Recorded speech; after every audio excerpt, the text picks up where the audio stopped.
intii hadal wacdi iyo waanaba waa la dhameeyay kelmad anigu waan ku ducaynayaa waxaan leeyahay الله إلهه دتك قلوبته ما مدين كره هدانا مدين إلا بتوفيقك إلا برحمتك إلا بلطفك عاملنا بلطفك ولا تعاملنا بعدلك إلهي اللطف جيسان ويدي سنينا إنه قلوبته أهل كان علوبي نبد أجوب بدلوا قلوبته استعليسيو اللهم ألف بين قلوبهم كما ألفت بين قلوب أصحاب سيدنا محمد صلى الله عليه وسلم أنت ونقول عيننا الود والعداوة يتوارثان بالليل عداوة هالكي إدين تاليبا إلهي محبة يسوكين قليو والله جايبا هورينا إنا سوش عليدان السودا لي شرتين إهل وضع هايدان ده عداوة ده إيان محبة والله بدا يسدحلعه سيدا محبة دي إني هور عداوة دي ودحشي عداوة ده ما أنت أنا محبة هودحشو أنت إلهي بان ويدي سنينا دردارن كأودن بيانا وحنلانا هاي وحنكو هالقبسان من بقر كصاحب كيف بقر محمود عثمان أو محمود بورمدو وبقر أن بقر بهما هنكو وبقر هبرج الله ماها وبقر ساق ماها وبقر سومالي لان ماها وبقر سوماليات كي يلي ما ينجفديسي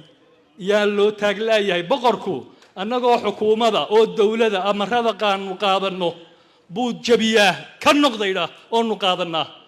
ka aqbali mayno boqor Ismaan ceel afweyn damba colaadi ka soo cusboonaatay taa isagan madaxa ugu duubnay nabadda madaxan ku ugu duubnay boqor Allah ku gaastiro عيلفوين غير عيلفوين جودهان وحليه إذا كوايدين عذاب علادني إذا التقى المسلمان بسيفيهما فالقاتل والمقتول في النار نبي النبي عليه الصلاة والسلام دردارن كي قدام بيه نبي محمد عليه الصلاة والسلام حجة الوداع مركو حج كي قدام بيه حجين يي لا ترجعوا بعد كفارا يضرب بعضكم رقاب بعض ورهكون قرنين الدبدي اجدلكو ووحا وقحون بعد الشرك لقلوه خالدا با إلهي كتلمامه إن جهنم وكوارا يقفك قف مؤمنا حق درك الدله كعبدو سدا ودوافع عليه الصلاة والسلام حبيبك محمد ذات يوم مركز يقول كبعيها محا كا شرف بدن ومحا كا قيمة بدن ومحا كدم ببدن ككدومية أديقة وحا كا شرف بدن قفك مؤمنك أو وحا كدم ببدن كمؤمن كالدله ورقفك الدشان كبعدو الدمساء كدم بيرنا تقف مؤمن الدش هداد أبابو شكدر إلهي كبقى نبدا قاتا قرنك عيب يكتها علاد عيدفين إذن كانوا وايدين عذاب عيب تقرن كان أسطورة إن إلهي عيبين أسطورة أو يا نندب مغلين سؤال لأن ما أنت وحي الله مضل عالمي صوت الله عدو بدلنا ويلاده صديق بدلنا ويلاده قوة ذا كتر تم يد دولة بين نقون يسايد دولة نقون ميسو نبر بوكيه دولة نمدة نبر بوكيه على طاس إلهي كبقى عيبتي إن أنا أسطورة عيب تقرن كان أسطورة إذن عذاب كبد بعده كفتن بانك قلبك ودمينا كجبحيا يوم مدحوينك حجين قلبيت كنا مركي قولدان وليبا صاحبadii ragii golihii hore aan ku wada jirnay reeceel fuynii reeceel gaabiyo waxay noogu faani jireen galbeedku isma dilayn inta badan laakiin garteena si yar jiidanta waa jiijiidaydu ku badan baynu jireen anagu waanu istilaal laakiin way dhamaataa inaad irma been bay ahayd wixii miska faan bay ahayd yaa waxa soo afjara wixii aad noogu faanayseen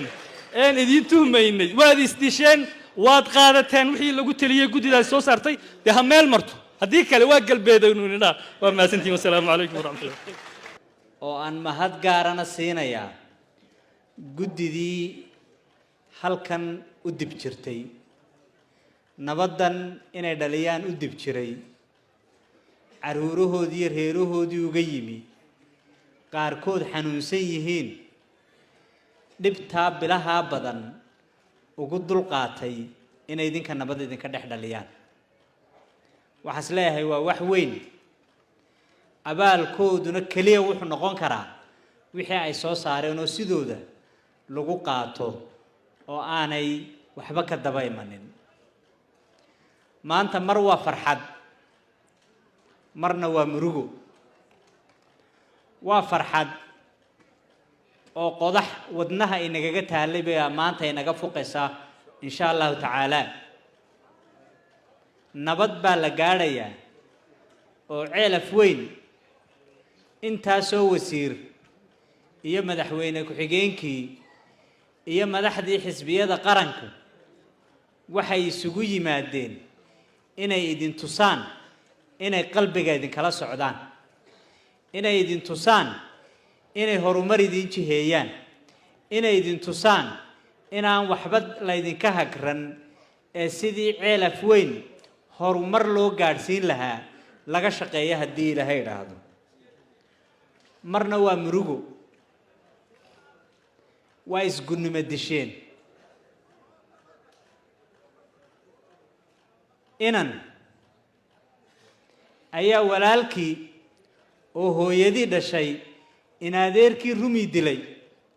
markaas isagoo qoslayo faraxsan soo ag fadhiista waayo kana ilmaadeerkayiin bay ilmaadeeriyiin kay walaalaha yihiin ee hooyadii dhashayna waxba isuma gunnimo ka weyni ma jirto maanta gobonnimadiinu waxay noqonaysaa idinkoo halkaasi ka sii wada oo nabaddaa qaata annagana xukuumad ahaan waxa naga go'an inaan nabaddaa isbarbar taagno kaliya aanan isku barbar taagin ciddii dhibaato geysato oo shaqo laga qabtee inaan isku barbar taagno horumar inaan isku barbar taagno degmadan in xaalad gaara la geliyo oo sidii wax loogu dooni lahaa horumar loogu dooni lahaa laga shaqeeyo haddii Ilaahay yiraahdo waxaan ku soo gabagabaynayaa maanta qarnigii 21aad oo aan ognahay dunidu halkay maraso reer ceelaf weynow bal isku noqda qof walba gaar isula faq damiirkaaga la sheekayso ubadkaaga ubadkooda eeg noloshay ku jiraan eeg inta aad adigu taa ku leedahayna eeg waxa kaga saari kartaan idinkoo qalbiyadiina isu fura idinkoo Ilaahay ka cabsada idinkoo dadkiina ehelka ah ee walaalaha ah ee wada dhashay ee inan iyo inantii abtigii maanta dhinac u wada jeesta waxyaabaha murugada leh ee aanan anigu horeba ogeyn maantuna ogaaday inaydaan xitaa salaadaha qaar isku xidhan baa la sheegay waa halkii ugu xumayd weey in qibladii iyo xaggii Ilaahay loo wada jeedsan kari waayo حقد آودي ومشكلة إلهي الدوان دين كبرينا وان دين دعيننا وان سكين قرب تاجنا وايدين وانيننا هرمر وحي أودينا بان دين كيننا وان دين لا شقيننا والله الداعد بان كنا قنينا سيدي عيلة فوينو هرو مريلايد نبضنا وكحصل لهايد نبض داسي هدي كان سين ليدكو كرباشر ولا يدكو كرباشر هدي لهايد هذا إن شاء الله وما سنتين والسلام عليكم ورحمة الله وبركاته. إن دورنا ولا فرديي أنا أقول لك الموضوع بانورانا يا وحكم إذا هاي وفتي مدة صدق البلاد كله هل كانت شوكتي وقرودين كوها مدحوينها كيجين كجمهورية الصومالي لان لبعض قرشوا صوب حدي بدها قرامين تمدينها نبضين تا قرامين تصدق عشان كهر بيسوي حرنتي نبضين تينا مانت ayay soo xirantay waa laba arrimood oo aad culus waxa ku ammaanteeda koobaad leh madaxweynaha jamhuuriyadda Soomaaliland oo labadaba u badheeray labada qorshe inay fulaan hal abuurkeeda hawsheeda waxa lahaa madaxweynaha jamhuuriyadda Soomaaliland oo noo wakiishay oo uu u soo igmaday madaxweyne ku-xigeenka labadayda kelmadood waxay yihiin midi waa duco midina waa dardaaran waxaan u ducaynayaa intii ka soo qayb gashay arrintaas ee ku darsatay nabadayntaas waqtigooda gelisay ay u horeeyaan guddida halkan fadhida oo muddo dheer u fadhiday waxaan xasuusanahay waan marnaba maskaxdayda ka baxaynin habeenkii shirka la bilaabay maalin Ramadaan bay ahayd waxaan u maleynayaa 8 subaxnimo ay bilaabeen guddidu 8 fiidnimo ayay ka soo baxeen waxaan ugu soo horeeyay Suldaan Maxamuud Guuleed ereygu yiri wuxuu ahaa annagoo weynay isku meel baan ku afurnaa war waxaan ugu qabataa waxa horeeyay buu isha waa xasuusana culayska nimanka haystay qof sooman oo 8 subaxnimo galay hadal oo 8 fiidnimo maraya waa dareemi karaysaan culayska intaas intuu leeyahay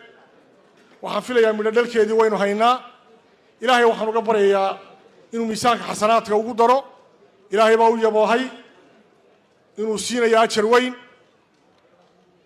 ilaahay subxaanahu wa tacaala waxaa aayad qaarana ku yidhi laa khayra fii kasiirin min najwaahum ilaa man amara bisadaqatin aw macruufin aw islaaxun bayna annaas waman yafcal ibtiqaa'a mardaati illaahi fasawfa nuutiihi ajran cadiima